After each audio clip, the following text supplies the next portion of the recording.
नमस्कार।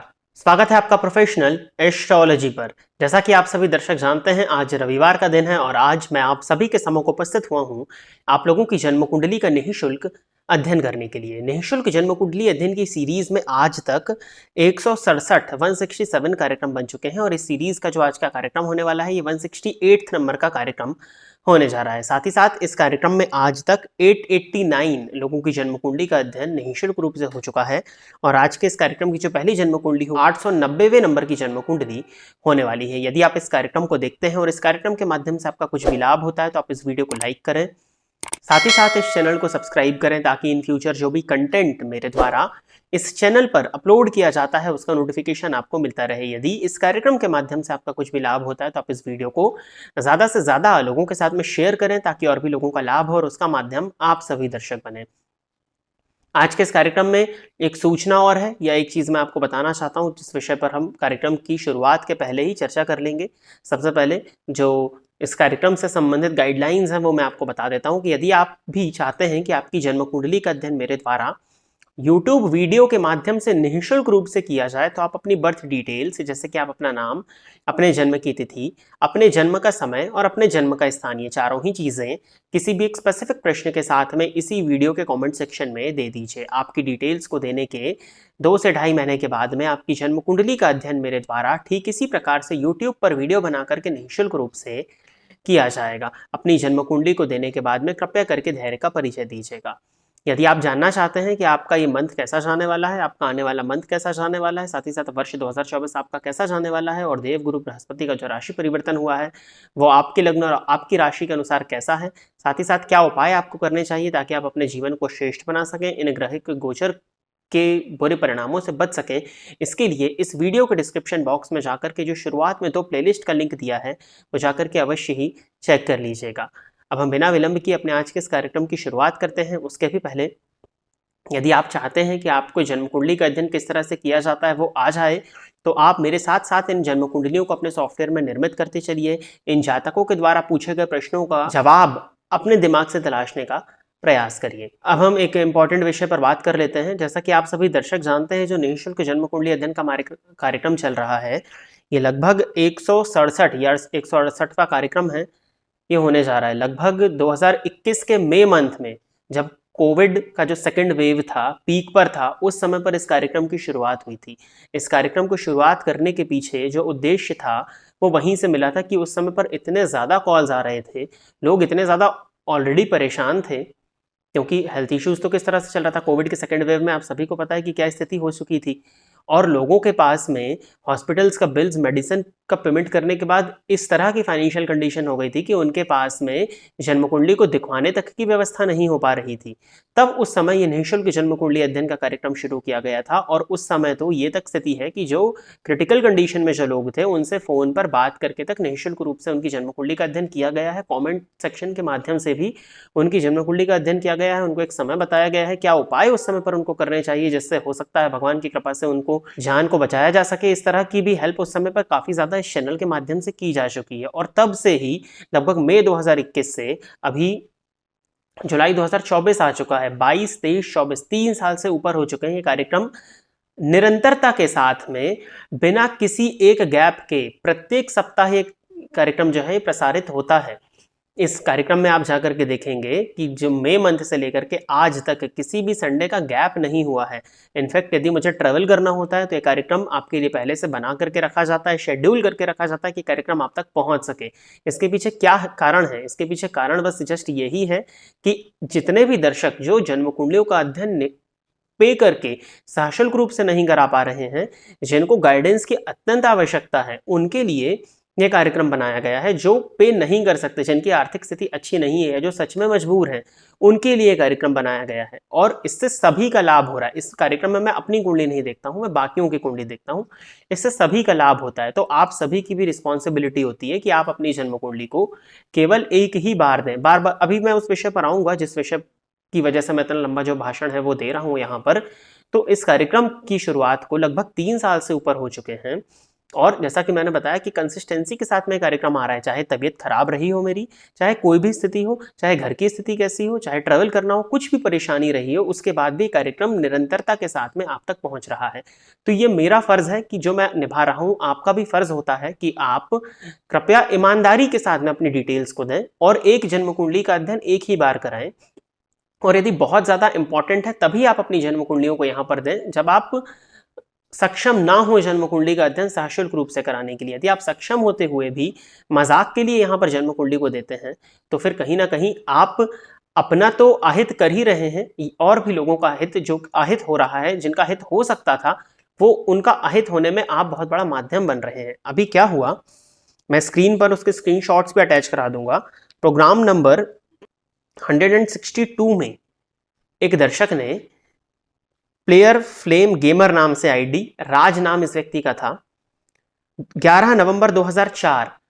हमारे यहाँ क्या होता है कि कमेंट को सिलेक्ट करके एक जगह पर पेस्ट कर लिया जाता है और फिर वही प्रिंट आउट होकर के मेरे पास इस तरह से आता है। तो आपके पास में वो स्क्रीनशॉट दिखेगा। इन्होंने अपना डेट ऑफ बर्थ दिया 11 नवंबर 2004 और इन्होंने प्रश्न किया कि आईआईटी करें यूट्यूब चैनल। इसका अध्ययन कार्यक्रम नंबर 163 में ही किया गया। ये प्रश्न मेरी आंखों के सामने था। मैंने स्पेशली बोला कि इस प्रश्न को ऊपर रखा जाए क्योंकि इस व्यक्ति की उम्र 20 साल हो चुकी थी और ये अभी भी कंफ्यूजन में था कि आईआईटी इसको करना है या नहीं करना है। तो मुझे लगा कि इसका समय काफी ज्यादा जा चुका है, इसको प्रायोरिटी पर ऊपर लिया जाए। फिर इस जातक ने क्या किया, इस दर्शक ने क्या किया कि अब आंख बंद करके कमेंट करते हैं, लगता है मजाक चल रहा है, तो मजाक की तरह इन्होंने कमेंट किया। इन्होंने उस प्रश्न को जाकर के एडिट किया, एडिटेड वहां पर लिखा हुआ आ रहा है। इन्होंने अपनी डेट ऑफ बर्थ को चेंज किया और प्रोग्राम नंबर 165 पर ये कमेंट करते हैं। यहां पर आपको आ जाएंगे स्क्रीनशॉट्स लाइन से कि मैंने डिटेल्स दी थी, मेरा अध्ययन अभी तक नहीं हुआ है। जैसा कि यहाँ पर जो लोग काम कर रहे हैं, जो कमेंट्स को देख रहे हैं, वो सभी मूर्ख हैं। तो कृपया करके इस तरह की गलती आप लोग ना करें, नहीं तो बाकी जिनका जन्म कुंडली का अध्ययन होने वाला है, अभी भी लगभग 25 लोगों की लिस्ट यहाँ पर है। अब एक कार्यक्रम में 2 3 4 कुंडली ज्यादा हो सकती हैं, इससे ज्यादा तो नहीं देखी जा सकती ना, फिर वीडियो बहुत लंबा होगा तो कौन देखेगा वीडियो को, ये भी बात आ जाती है। तो कृपया करके इस तरह की चीजें ना करें। और यदि आपको इंटरेस्ट है एस्ट्रोलॉजी में, बार बार अपनी कुंडली को दिखाना चाहते हैं, तो सशुल्क के माध्यम से संपर्क करें। अपने इंटरेस्ट को फुलफिल करने के लिए आपको पे करना तो बनता ही है, परंतु निःशुल्क जन्म कुंडली के अध्ययन के कार्यक्रम को पूरी तरह से प्योर ही बने रहने दीजिए। जितना एफर्ट्स इस कार्यक्रम को चलाने के लिए मैं अपनी तरफ से दे रहा हूं, जितनी मेहनत इस कार्यक्रम को चलाने के लिए मैं अपनी तरफ से कर रहा हूं, उसका कुछ हिस्सा आप भी करें और वो मेहनत आपकी ईमानदारी के रूप में होनी चाहिए। अब हम बिना विलंब किए अपने आज के इस कार्यक्रम की शुरुआत करते हैं। और आज के इस कार्यक्रम का जो पहला प्रश्न है ये डिंपल कुमार जी का है। तो डिंपल कुमार जी आप तैयार रहें, आपकी जन्म कुंडली में ले रहा हूं। डेट ऑफ बर्थ इन्होंने बताया है 25 मई 1975। जन्म का समय इन्होंने दिया हुआ है 6:15 सुबह के।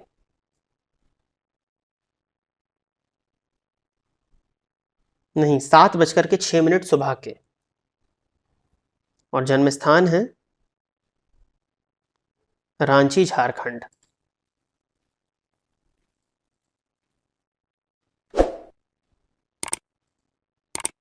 मिथुन लग्न की आपकी जन्म कुंडली है, राशि आपकी वृश्चिक बनती है। वर्तमान समय में शुक्र की महादशा में गुरु का अंतर, शुक्र गुरु का केंद्र संबंध, लग्न में शुक्र आपके बैठे हुए हैं।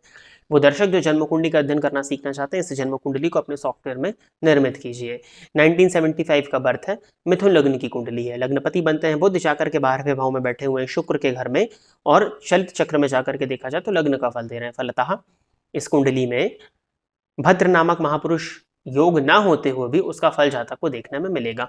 शुक्र लग्न में बैठे हुए शनि के साथ में उन्हीं की महादशा चल रही है। मिथुन लग्न में शुक्र की महादशा जो होती है वो अत्यंत श्रेष्ठ होती है, क्योंकि मिथुन लग्न की कुंडली में योग कारक प्लैनेट के रूप में शुक्र देखे जाते हैं। अब गुरु दशम भाव में स्वराशि के होकर के बैठे हुए हैं हंस नामक महापुरुष योग लगा के। हालांकि चलित में वो एक घर आके हैं और नवमांश में नीच हैं, तो उसका फल कमजोर जरूर होगा, परंतु फिर भी दशमस्थ हैं और स्वग्रही है जन्म कुंडली में। तो शुक्र की महादशा में गुरु का अंतर इनको चल रहा है, कहीं ना कहीं कुछ ना कुछ संघर्ष के साथ में ही गेंस इनको मिलना चाहिए। ये इनकी जन्म कुंडली वर्तमान समय की स्थिति को प्रदर्शित करती है। अब इनके प्रश्न की तरफ चलते हैं। इन्होंने लिखा है कि आचार्य जी व्यापार बंद हो गया है, पूजन सामग्री का व्यापार करते थे, कौन सा व्यापार करेंगे बताने का कष्ट करें, सफलता कब तक मिलेगी बताने का कष्ट करें। सबसे पहले तो व्यापार क्यों बंद हो गया है जब गुरु इतनी अच्छी पोजीशन में है, उसका कारण जो मैंने अभी थोड़ी देर पहले बताया कि इनकी जन्म कुंडली में गुरु दशम स्थान में हंस योग लगा करके बैठे हैं, परंतु चलित में फल नहीं दे रहे हैं और नवमांश कुंडली में वो नीच के हैं, जिसके चलते कहीं ना कहीं परेशानी का कारण ये चीज बन गई। तो अब सवाल उठता है कि पूजन सामग्री का व्यापार इनके लिए अच्छा था या नहीं था। लेकिन जैसा कि मैंने अभी भी कहा कि शुक्र की दशा में गुरु का अंतर इनको चल रहा है और इन्होंने व्यापार शुक्र की दशा में ही प्रारंभ किया होगा। गुरु की इस तरह की पोजीशन होने के बाद भी वो लग्नेश के नक्षत्र में संचरण कर रहे हैं, जिसके चलते कुछ ना कुछ पॉजिटिविटी इनको व्यापार के बंद होने के बाद भी इस दशा में मिलने वाली है, क्योंकि ये दशा अप्रैल 2025 तक अभी दिखाई देती है। अब जो इनका है कि सफलता कब तक मिलेगी बताने का कष्ट करें, तो आपकी कुंडली के हिसाब से ये बताता है कि ये ही व्यापार आपके लिए काफी हद तक बेनिफिशियल है। वैसे आपको व्यापार बदल लेना चाहिए, क्योंकि नवमांश में यदि गुरु नीच राशि में है और अगर आप गुरु का व्यापार करेंगे तो कहीं ना कहीं संघर्ष आपके साथ में जीवन पर्यंत इस व्यापार को लेकर के बना रहेगा। लेकिन 5 अक्टूबर 2024 के बाद से ही कुछ हद तक आपके इस संघर्ष में कमी आती हुई आपका हो सकता है व्यापार वापस से शुरुआत हो, या कुछ मार्ग आपको अपने व्यापारिक क्षेत्र में देखने में 5 अक्टूबर 2024 के बाद से मिल सकता है। कुछ उपाय मैं आपको बता दूंगा, उन उपायों को कर लीजिएगा। ब्राह्मणों का सम्मान किया करिए, गुरुवार के दिन मंदिर में जाकर के दर्शन करिए, मंदिर की सफाई में अपना योगदान दीजिए, कुछ धन का सहयोग हो सके तो आप मंदिर में वहां पर करें जाकर के। ब्राह्मण इत्यादि का, पंडितों का अपमान करने से आपको बचना चाहिए और मंदिर की व्यवस्थाओं में अपना अगर आप सहयोग दे सकें तो वो करना भी आपके लिए काफ़ी ज़्यादा अच्छा होगा। साथ ही साथ गौ सेवा करने से भी जो गुरुजन्य दोष आपकी कुंडली बता रही है उसमें कमी आएगी। अब रही बात अगर व्यापार बदलना चाहते हैं तो आपकी कुंडली के हिसाब से शनि मंगल से संबंधित काम आपकी कुंडली में बनता है, जैसे कमीशनिंग का काम आप कर सकते हैं, प्रॉपर्टी का काम आप कर सकते हैं, लाइजनिंग का काम, दलाली इत्यादि का काम जो होता है वो आपके द्वारा किया या कराया जाए, सर्जरी मटेरियल्स का काम जो होता है वो आपसे अगर कराया जाता है तो कहीं ना कहीं इस व्यापार में आपको ज़्यादा अच्छी ग्रोथ देखने में आने वाले समय में मिल जाएगी। उपाय जो मैंने बताए हैं उनको अवश्य ही आप प्रारंभ कर दीजिएगा। आगे बढ़ते हैं। अगली जन्म कुंडली जो है ये करंगिया नाम से आईडी है और जन्म कुंडली जो है ये इनका नाम है केवल। पूरा नाम दिया करें आप, नाम से आपके समझ में नहीं आता है, या केवल करंगिया नाम होगा इनका, उसी नाम से मैं कुंडली बना लेता हूँ। डेट ऑफ बर्थ है इनका 2 नवंबर 2004, 7:20 PM, केशोद गुजरात।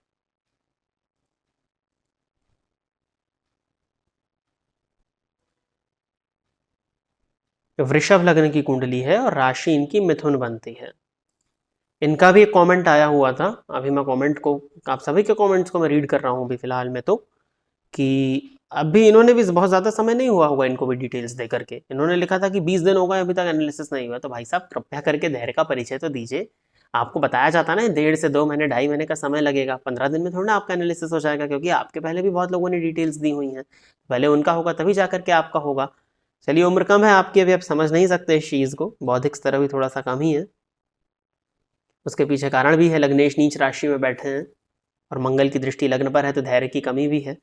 प्रश्न है इनका, मेरी कुंडली में IPS DYSP प्रशासनिक अधिकारी बनने के योग हैं कि नहीं, अगर हैं तो कब तक बनूंगा, सच बताना, मुझे सच से डर नहीं लगता। इन्होंने लिखा है सच से तो डर नहीं लगता, परंतु प्रशासनिक अधिकारी बनने के लिए जो गुण होना चाहिए वो तो आपके अंदर है ही नहीं, धैर्य की तो कमी है।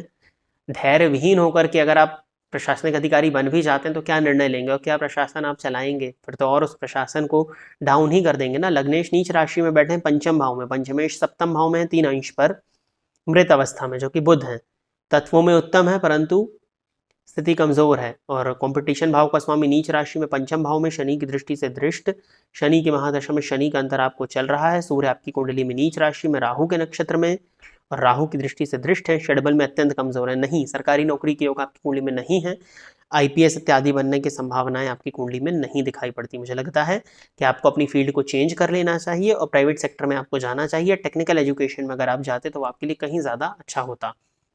आपकी कुंडली के हिसाब से टीचिंग, काउंसलिंग, बैंकिंग या फाइनेंस का सेक्टर कुछ हद तक है। वैसे बैंकिंग और फाइनेंस में बुध की कमजोर स्थिति दिक्कत देगी, लेकिन वो चूंकि लाभेश के नक्षत्र में तो लाभ की स्थिति बना देगी। परंतु फिर भी आप अगर टीचिंग की लाइन में जाते हैं तो टीचिंग की लाइन में जाकर के आपका करियर बनाना आपके लिए ज़्यादा अच्छा रहेगा। प्रशासनिक अधिकारी बनने के योग आपकी कुंडली में मुझे तो नहीं ही दिखाई पड़ते हैं। स्टेट लेवल की भी अगर हम बात करें तो स्टेट लेवल में भी दिक्कत जाएगी, क्योंकि कंसंट्रेशन आपका है नहीं। और शनि आपकी कुंडली में बहुत अच्छी पोजीशन पर बैठे हैं, थर्ड हाउस में अपने ही नक्षत्र में बैठे, उन्हीं की महादशा है। परंतु शनि में शनि का अंतर बहुत अच्छा होता नहीं है। अप्रैल 2027 के बाद में आपके लिए एक अच्छा समय आ रहा है, तब तक आपकी एज 22 की हो जाएगी। अब 22 साल की उम्र में जाकर के जब आप अपने करियर को चूज करेंगे तो ऑलरेडी आपकी लाइफ में चीजें डीले हैं, क्योंकि नवमांश में शनि का संबंध केंद्र में है और शनि आपकी कुंडली में स्वनक्षत्रीय होकर के चंद्रमा के घर में बैठे हैं। कहीं ना कहीं मानसिक अशांति है, बहुत जल्दी सूर्य के कमजोर होने के चलते बहुत जल्दी डिप्रेशन में भी आ जाते हैं। लोगों की बातों का आपको बुरा लग जाता है। लिखा जरूर है आपने सच से डर नहीं लगता, बट आपको सच से ही बहुत ज्यादा डर लगता है। अगर आपको आपकी सच्चाई से अवगत कराया जाए तो आप इतना घबरा सकते हैं, ये आपकी कुंडली बताती है कि डिप्रेशन तक की स्थिति, मानसिक रूप से आप बेहद अशांत और तनावग्रस्त हो जाएं। परंतु कोई बात नहीं, आपकी कुंडली में टीचिंग से इनकम अर्न करने के बहुत अच्छे योग हैं, या फैशन इत्यादि की लाइन में जाकर के भी आप अच्छा अपना करियर बना सकते हैं। तो आप इन दोनों ही फील्ड्स में जाकर के जाने का विचार करिए। तो प्रिय दर्शकों, इतनी ही जन्म कुंडलियों को आज मैं अध्ययन करूंगा। मैंने सिर्फ 2 ही चार्ट्स को सिलेक्ट किया था, क्योंकि कार्यक्रम लंबा हो जाता और मैं आप लोगों को बताना यही चाहता हूँ। मेनली आप यदि अपनी कुंडली का अध्ययन कराना चाहते हैं तो ईमानदारी के साथ में सबका हित सोचते हुए ही निःशुल्क कुंडली अध्ययन के कार्यक्रम में अपनी डिटेल्स को दें। आज के इस कार्यक्रम में बस इतना ही रखते हैं। आशा करता हूं कि जितने भी लोगों की जन्म कुंडली का अध्ययन मेरे द्वारा इस कार्यक्रम के माध्यम से हुआ वो सभी लोग संतुष्ट होंगे। यदि आप इस कार्यक्रम को देखते हैं और इस कार्यक्रम के माध्यम से आपका कुछ भी लाभ होता है तो आप इस वीडियो को लाइक करें, साथ ही साथ इस चैनल को सब्सक्राइब करें, ताकि इन फ्यूचर जो भी कंटेंट मेरे द्वारा इस चैनल पर अपलोड किया जाता है उसका नोटिफिकेशन आपको मिलता रहे। यदि इस कार्यक्रम के माध्यम से आपका कुछ भी लाभ होता है तो आप इस वीडियो को ज़्यादा से ज़्यादा लोगों के साथ में शेयर करें, ताकि और भी लोगों को लाभ हो और उसका माध्यम आप सभी दर्शक बने। आज के इस कार्यक्रम में बस इतना ही रखते हैं। नमस्कार।